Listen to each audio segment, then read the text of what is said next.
ഓം ശ്രീ മഹാദേവി നമ. നമസ്തേ. ആനന്ദഭൈരവി ആസ്ട്രോളജിയിലേക്ക് എല്ലാവർക്കും സ്വാഗതം. 2026 ജനുവരി 1 വ്യാഴാഴ്ച മുതൽ ഡിസംബർ 31 വ്യാഴാഴ്ച വരെയുള്ള കന്നിക്കൂറിലെ നക്ഷത്രമായ അത്തം നക്ഷത്രക്കാരുടെ പുതുവത്സര ഫലത്തെക്കുറിച്ചാണ് നമ്മളിപ്പോൾ ചിന്തിക്കുവാൻ പോകുന്നത്. അത്തം നക്ഷത്രക്കാർക്ക് അവരുടെ 4ാം ഭാവാധിപനും 7ാം ഭാവാധിപനുമായിരിക്കുന്ന വ്യാഴം ഇപ്പോൾ 10ൽ സഞ്ചരിച്ചു കൊണ്ടിരിക്കുകയാണ്. ആ വ്യാഴം 2026 ജൂൺ 2-ാം തീയതി 10ാം ഭാവമായ മിഥുനം രാശിയിൽ നിന്നും 11ാം ഭാവമായ കർക്കിടകം രാശിയിലേക്ക് രാശി മാറുന്നുണ്ട്. അതുപോലെ 6ാം ഭാവത്തിന്റെയും 5ാം ഭാവത്തിന്റെയും അധിപനായിട്ടുള്ള ശനി ഇപ്പോൾ 7ാം ഭാവത്തിൽ കണ്ടകനായിക്കൊണ്ട് സഞ്ചരിച്ചുകൊണ്ടിരിക്കുകയാണ്. രാഹുകേതുക്കളോ അവ 6ൽ സഞ്ചരിക്കുന്ന രാഹു 2026 ഡിസംബർ 5-ന് 5ാം ഭാവമായ മകരം രാശിയിലേക്കും ഇപ്പോൾ 12ാം ഭാവത്തിൽ സഞ്ചരിച്ചുകൊണ്ടിരിക്കുന്ന കേതു ഡിസംബർ 5-ാം തീയതി 11ാം ഭാവമായ കർക്കിടകം രാശിയിലേക്കും രാശി മാറുന്നു. ഇത്തരത്തിലുള്ള രാശിമാറ്റങ്ങളാണ് അവരെ സംബന്ധിച്ച് വരാനിരിക്കുന്ന വർഷത്തിലെ പ്രധാനപ്പെട്ട ജീവിതമാറ്റങ്ങൾ കൊണ്ടുവരാൻ പോകുന്നത്. വ്യാഴമാണ് പ്രധാനമായിട്ടും അടുത്ത വർഷത്തിൽ, അതായത് 2026 കൂടുതൽ തവണ മാറ്റങ്ങൾക്ക് വിധേയമാകുന്നത്. ഇപ്പോൾ നിൽക്കുന്ന മിഥുനം രാശിയിൽ നിന്നും ജൂണിൽ കർക്കിടകം രാശിയിലേക്ക് കടക്കുകയും പിന്നീട് ഒക്ടോബർ 31-ാം തീയതി അതിചാരം ചെയ്ത് ചിങ്ങം രാശിയിലേക്ക് സഞ്ചരിക്കുകയും ചെയ്യുന്നു. തിരിച്ച് കർക്കിടകം രാശിയിലേക്ക് വരുന്നത് 2027 ജനുവരി 24-നാണ്. ശനിയാകട്ടെ ജൂലൈ 27-ന് വക്രസഞ്ചാരം ചെയ്യുകയും രാശി മാറാതെ തന്നെ വക്രം കഴിഞ്ഞ് ഡിസംബർ 11-ന് തിരിച്ച് നേരെ സഞ്ചരിക്കുവാൻ തുടങ്ങുകയും ചെയ്യുന്നു. അപ്പോൾ ഇത്രയും രാശിമാറ്റങ്ങൾ അല്ലെങ്കിൽ വലിയ ഗ്രഹങ്ങളുടെ ചലനങ്ങൾ ഓരോ വ്യക്തിയുടെയും ജീവിതത്തിൽ, ഏതൊരു നക്ഷത്രക്കാരുടെയും ജീവിതത്തിൽ വലിയ മാറ്റങ്ങൾ കൊണ്ടുവരുന്നു അടുത്ത ഒരു വർഷക്കാലം. അതുകൂടാതെ മറ്റു ചെറുഗ്രഹങ്ങളുടെ പെട്ടെന്നുള്ള രാശിമാറ്റങ്ങളും പെട്ടെന്നുണ്ടാകുന്ന സംഭവങ്ങളും ഉണ്ടാക്കുന്നു. അപ്പോൾ ഇത്തരം മാറ്റങ്ങൾ അത്തം നക്ഷത്രക്കാർക്ക് ഏതു വിധേനയാണ് ജീവിതത്തിൽ പ്രതിഫലിക്കുക എന്നൊന്ന് നമുക്ക് ചിന്തിച്ചു നോക്കാം. ഒരു കാര്യം വീണ്ടും ഓർമ്മിപ്പിക്കുകയാണ്. ഓരോ വ്യക്തിയുടെയും ജാതകത്തിൽ ലഗ്നാൽ ഈ പറയുന്ന ഗ്രഹങ്ങൾക്കെല്ലാമുള്ള ഭാവാധിപത്യവും സ്ഥാനബലവും ദിഗ്ബലവും ഇതിനെയൊക്കെ അനുസരിച്ചിട്ട് അവരുടെ ചാരഫലങ്ങളിൽ ചില്ലറ വ്യത്യാസങ്ങളും കൂടുതൽ കുറവുകളുമെല്ലാം സംഭവിക്കുന്നതാണ്. അത് എല്ലായ്പ്പോഴും ഓർമ്മ വേണ്ടതാണ്. ഇവിടെ പ്രതിപാദിക്കുന്നത് പൊതുഫലങ്ങളാണ്. അത്തം നക്ഷത്രക്കാർക്ക് ഇപ്പോൾ കണ്ടകശനി ആരംഭിച്ചു കഴിഞ്ഞു എന്ന് എല്ലാവർക്കും അറിയാം. എപ്പോഴാണ് ഈ കണ്ടകശനി അവസാനിക്കുക എന്നതാണ് ആദ്യം മനസ്സിലുയരുന്ന ചോദ്യം. അത് 2027 ജൂൺ മാസത്തിലാണ് മാറുക എന്നുള്ളതാണ് അതിൻ്റെ ഉത്തരം. അതിനുശേഷം അടുത്ത 2.5 വർഷക്കാലം അഷ്ടമശനിക്കാലം ആയിരിക്കും എന്നുകൂടി ഓർമ്മിപ്പിക്കട്ടെ. അപ്പോൾ ശനി 5, 6 എന്നീ ഭാവങ്ങളുടെ ആധിപത്യം വഹിച്ചുകൊണ്ട് 7-ൽ സഞ്ചരിക്കുകയാലും അടുത്ത ഒരു വർഷക്കാലത്ത് പ്രധാനപ്പെട്ട ചില കാൽവയ്പുകൾ അല്ലെങ്കിൽ നാഴികക്കല്ലുകൾ അത്തം നക്ഷത്രക്കാരുടെ ജീവിതത്തിൽ സംഭവിക്കും എന്നുള്ളതാണ്. കാരണം ഭാഗ്യദായകനും അല്ലെങ്കിൽ ഭാഗ്യകാരകനും ധനകാരകനും സുഖകാരകനുമൊക്കെ ആയിരിക്കുന്ന വ്യാഴം അവരുടെ കർമ്മസ്ഥാനത്ത് സഞ്ചരിച്ചു കൊണ്ടിരിക്കുകയാണ്. വർഷം പകുതിയാകുമ്പോൾ, അതായത് ജൂൺ മാസത്തിൽ ആ വ്യാഴം 10-ൽ നിന്നും കർമ്മഭാവത്തിൽ നിന്നും ലാഭസ്ഥാനത്തേക്ക് അല്ലെങ്കിൽ സർവാഭിഷ്ട സ്ഥാനമായ 11-ലേക്ക് ഫുൾ പവറോട് കൂടിയിട്ട് ഉച്ചസ്ഥനായിക്കൊണ്ട് കടന്നു വരികയാണ്. ഇത് അവരുടെ ജീവിതത്തിൽ പലതരത്തിലുള്ള നേട്ടങ്ങൾ ഉണ്ടാക്കി നൽകുന്നു. എന്നിരുന്നാലും ശനി കണ്ടകസ്ഥാനത്ത് നിൽക്കുന്നുണ്ട് എന്നുള്ളത് ഓർമ്മ വേണം. പക്ഷേ കാര്യമെന്തെന്നാൽ ലാഭസ്ഥാനത്തേക്ക് കടന്നുവരുന്ന, ഉച്ചസ്ഥനായിട്ട് കടന്നുവരുന്ന വ്യാഴം അവിടെ നിന്നുകൊണ്ട് തൻ്റെ 9ാം ദൃഷ്ടി കൊണ്ട് അവരുടെ ഏഴാം ഭാവമായിട്ടുള്ള മീനം രാശിയിൽ കണ്ടകനായി സഞ്ചരിക്കുന്ന ശനിയെ ദൃഷ്ടി ചെയ്യും എന്നുള്ളതാണ്. അതുകൊണ്ട് തന്നെ കണ്ടകശനിയുടെ പ്രഭാവത്തിന് വളരെയധികം കുറവ് വരുന്നു, അല്ലെങ്കിൽ അതുകൊണ്ടുള്ള ദുരിതങ്ങൾക്ക്, ദോഷങ്ങൾക്ക് ശാന്തി ഉണ്ടാകുന്നു എന്നുള്ളതാണ്. അപ്പോൾ ജൂൺ മാസത്തിനു ശേഷം പൊതുവിൽ കണ്ടകശനിയുടെ കാഠിന്യം കുറയുന്നു പിന്നീടുള്ള ഒരു വർഷക്കാലത്തേക്ക്. അത് ഏറെ ആശ്വാസദായകവും, അതുപോലെ ലാഭസ്ഥാനത്തു നിൽക്കുന്ന വ്യാഴം ഒരുപാട് നല്ല കാര്യങ്ങൾ ജീവിതത്തിലേക്ക് കൊണ്ടുവരുന്നു.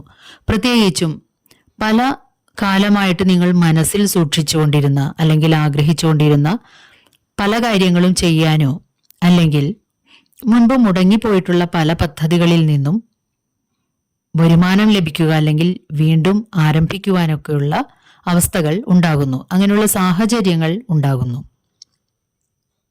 അതിപ്പോൾ തൊഴിൽപരമായിട്ടുള്ള കാര്യമാണെങ്കിലും സൗഹൃദമാണെങ്കിലും വീട് പണിയോ മറ്റ് ഏതൊരു തരത്തിലുള്ള ഏതൊരു അഭീഷ്ടവും മനസ്സിൽ സൂക്ഷിച്ചിട്ടുണ്ടായിരുന്നു കുറെ നാളെങ്കിൽ അത് പൂർത്തീകരിക്കാനുള്ള ഒരു അവസരം വ്യാഴം നൽകുന്നു പിന്നീടുള്ള ഒരു വർഷക്കാലത്തേക്ക്.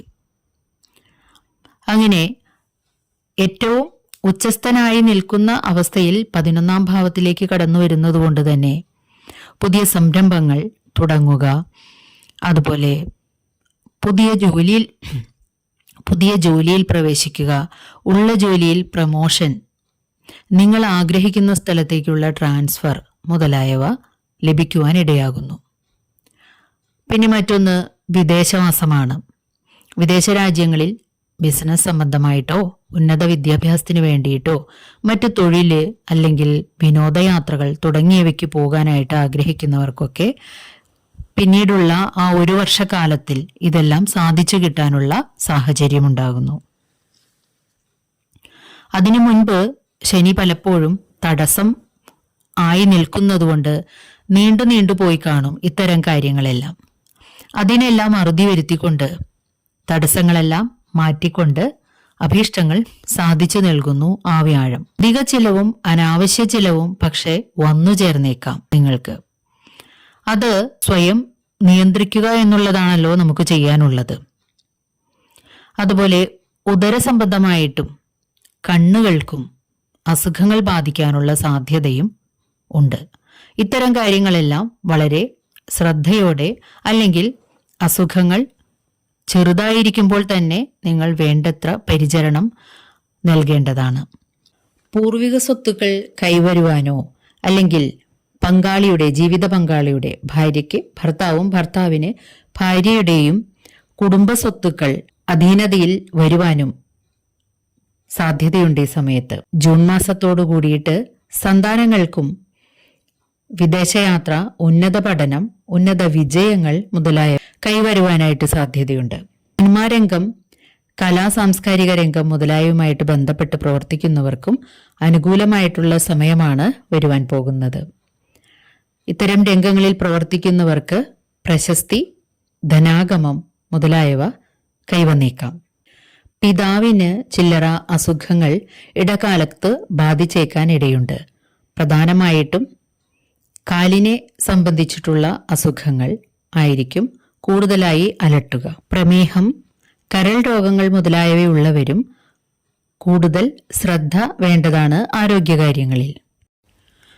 ജൂണിലെ വ്യാഴമാറ്റത്തിനു ശേഷം പ്രണയകാര്യങ്ങളിൽ തീരുമാനമാവുക, അല്ലെങ്കിൽ പ്രണയങ്ങൾ ഉണ്ടാവുക, പ്രണയം വിവാഹത്തിലെത്തുക തുടങ്ങിയ കാര്യങ്ങളും, സഹോദരങ്ങൾക്ക് ഉന്നതമായിട്ടുള്ള സ്ഥാനമാനങ്ങൾ ലഭിക്കുക, അല്ലെങ്കിൽ അവർക്ക് ഏതെങ്കിലും തരത്തിലുള്ള അഭിവൃദ്ധി ഉണ്ടാകുക തുടങ്ങിയ കാര്യങ്ങളും, എഴുത്തുകാർ, മറ്റു കലാരംഗങ്ങളിൽ പ്രവർത്തിക്കുന്നവർ മുതലായവർക്കും വളരെ അനുകൂലമായിട്ടുള്ള സമയമാണ്. അവർക്ക് ഏതെങ്കിലും തരത്തിലുള്ള അംഗീകാരങ്ങൾ, അല്ലെങ്കിൽ പണം, പ്രശസ്തി മുതലായവ തേടി വന്നേക്കാൻ ഇടയുണ്ട്. ഇത്രയൊക്കെ ഉണ്ടെങ്കിലും ചിലപ്പോൾ ചില ഭാഗ്യങ്ങൾ വൈകി നിങ്ങൾക്ക് കിട്ടുന്നതായിട്ട്, അല്ലെങ്കിൽ ചില ഭാഗ്യങ്ങൾ കൈവരാൻ കുറച്ചു കാലതാമസം അനുഭവപ്പെടുന്നതായിട്ടും തോന്നിയേക്കാം. പഴയ വാഹനങ്ങൾ മാറ്റി പുതിയത് വാങ്ങുവാനോ, അല്ലെങ്കിൽ പുതിയതായിട്ട് തന്നെ വാഹനങ്ങൾ എന്തെങ്കിലും സ്വന്തമാക്കിയേക്കാനും ഇടയുണ്ട് വർഷം പകുതിക്ക് ശേഷം. സാഹചര്യങ്ങളെ വളരെ യുക്തിയുക്തം നിരീക്ഷിച്ചതിനും അനലൈസ് ചെയ്തതിനു ശേഷം മാത്രം ധനപരമായ കാര്യങ്ങളിലേക്ക് കാലെടുത്തു വയ്ക്കുക എന്നുള്ളതാണ്. പ്രത്യേകിച്ചും വ്യാഴാതിചാരം നടക്കുന്ന സമയത്ത്, അതായത് ആ മാസങ്ങളിൽ പ്രത്യേകിച്ചും. ദോഷപരിഹാരാർത്ഥമായിട്ട് നിങ്ങൾ ചെയ്യേണ്ടത് ശനിയാഴ്ചകളിൽ വ്രതം നോൽക്കുക, അതുപോലെ ഞായറാഴ്ചകളിൽ ശിവങ്കൽ, ശ്രീരുദ്രമന്ത്രം കൊണ്ട് അഭിഷേകവും ശിവപഞ്ചാക്ഷരി ജപം നിത്യവും ചെയ്യുന്നതും, അതുപോലെ ശിവപഞ്ചാക്ഷരി ജപിച്ചുകൊണ്ട് കഴിയുന്നത്ര തവണ ക്ഷേത്രത്തിനു പുറത്ത് പ്രദക്ഷിണാദികൾ ചെയ്യുന്നതും വളരെയധികം ഗുണകരമാണ്. അതുപോലെ മഹാവിഷ്ണു ക്ഷേത്രങ്ങളിൽ ബുധനാഴ്ചകളിലോ വ്യാഴാഴ്ചകളിലോ ദർശനം നടത്തുന്നതും വിഷ്ണു സഹസ്രനാമം നിത്യേന പാരായണം ചെയ്യുന്നതും തുളസി നട്ടുനനച്ചു വളർത്തുന്നതും തുളസീദളങ്ങൾ ക്ഷേത്രത്തിൽ സമർപ്പിക്കുന്നതും അഷ്ടാക്ഷരി മന്ത്രം നിത്യജപം ചെയ്യുന്നതും വളരെയധികം ഗുണകരമാണ്. ഈ ചാനൽ ഇതുവരെ സബ്സ്ക്രൈബ് ചെയ്തിട്ടില്ലാത്തവർ ഒന്ന് സബ്സ്ക്രൈബ് ചെയ്യുവാനും നിങ്ങൾക്ക് വേണ്ടപ്പെട്ടവർക്കെല്ലാം ഈ ചാനലൊന്ന് ഷെയർ ചെയ്ത് കൊടുക്കുവാനും അഭ്യർത്ഥിക്കുന്നു. അരികിലുള്ള ബെൽ ബട്ടൺ അമർത്തി അതിൽ ഓൾ എന്ന് കൊടുത്താൽ ഇനി വരുന്ന എല്ലാ വീഡിയോകളും തത്സമയം തന്നെ നോട്ടിഫിക്കേഷനായിട്ട് ലഭിക്കുന്നതാണ്. വീഡിയോ ഇഷ്ടമായാൽ ഒരു ലൈക്ക് തരുവാൻ മടി കാണിക്കരുതേ. നന്ദി, നമസ്കാരം.